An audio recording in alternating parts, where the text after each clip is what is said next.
Hello, everyone. Back again to do some reading.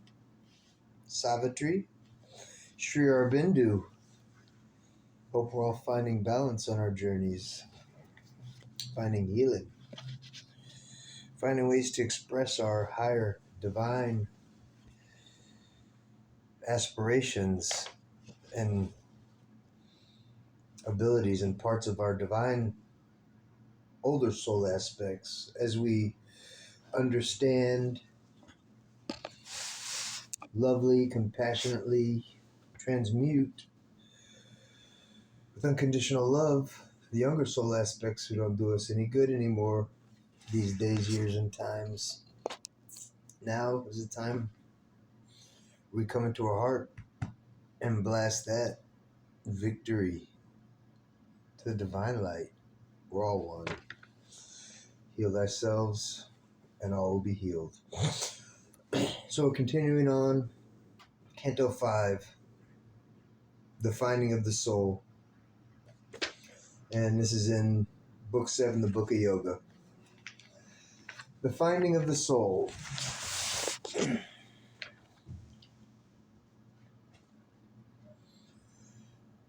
I want to thank y'all for joining me on my journey.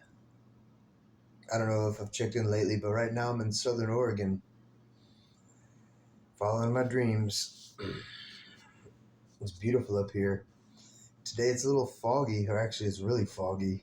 Can't barely see down the road. But I woke up today breathing. Therefore I'm winning. The Finding of the Soul. Onward she passed, seeking the soul's mystic cave. At first she stepped into a night of God. The light was quenched that helps the laboring world. The power that struggles and stumbles in our life. The inefficient mind gave up its thoughts. The striving heart its unveiling hopes. All knowledge failed in the idea's forms, and wisdom screened in awe her lowly head, feeling a truth too great. Feeling a truth too great for thought or speech, formless, ineffable, forever the same, an innocent and holy ignorance. Adored like one who worships formless God, the unseen light she could not claim nor own. In a simple purity of emptiness, her mind knelt down before the unknowable. All was abandoned save herself, her naked self.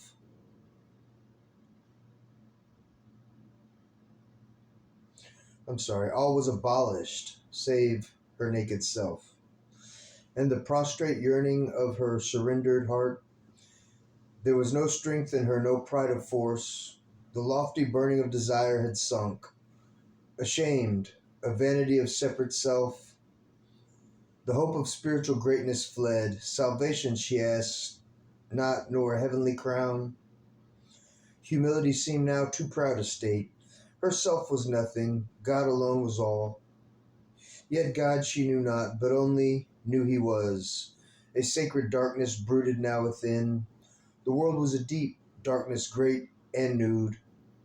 The void held more than all the teeming worlds.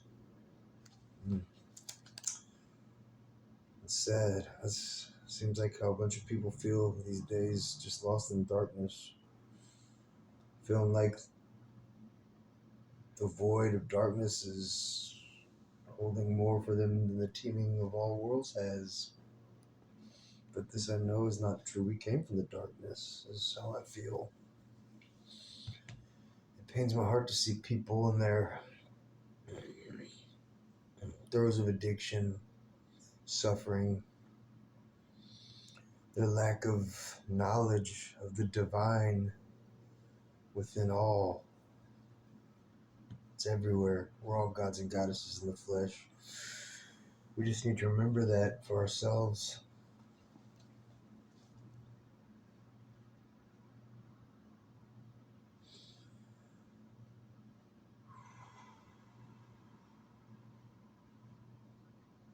I'll start on line 15. Her mind knelt down before the unknowable. All was abolished save her naked self. In the prostrate yearning of her surrendered heart, there was no strength in her, no pride of force, no lofty burning of desires had sunk. Ashamed of vanity of separate self, the hope of spiritual greatness fled. Salvation she asked not, nor a heavenly crown. Humility seemed now too proud a state. Herself was nothing, God alone was all. Yet God she knew not, but only knew he was. A sacred darkness brooded now within. The world was a deep darkness, great and nude. The void held more than all the teeming worlds. This blank felt more than all that time had borne. This dark knew dumbly, immensely the unknown, but all was formless, voiceless, infinite. As might a shadow walk in a shadowy scene, a small knot passing through a mightier knot, a night of person and a bare outline, crossing a fathomless impersonal night, silent she moved, empty and absolute. In endless time her soul reached a wide end, the spaceless vast became her spirit's place. At last a change approached, the emptiness broke, a wave rippled within, the world had stirred, once more her inner self became her space. There was felt a blissful nearness to the goal. Heaven learned how to kiss the sacred hill. The air trembled with passion and delight. A rose of splendor on a tree of dreams, the face of dawn out of mooned twilight grew. Day came, priest of the sacrifice of joy. Into the worshipping silence of her world, he carried immortal luster as his robe, trailed heaven like a purple scarf, and wore, as his vermilion cast mark, a red sun.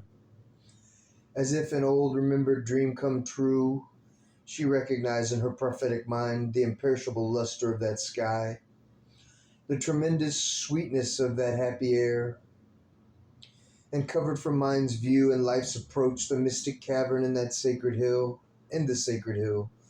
and knew the dwelling of her secret soul, as if in some Elysian occult depth, truth's last retreat from thought's profaning touch, as if in a rock's temple's solitude hid, God's refuge from an ignorant worshipping world. It lay withdrawn even from life's inner sense, receding from the entangled heart's desire. A marvelous, brooding twilight met the eyes, and a holy stillness held that voiceless space.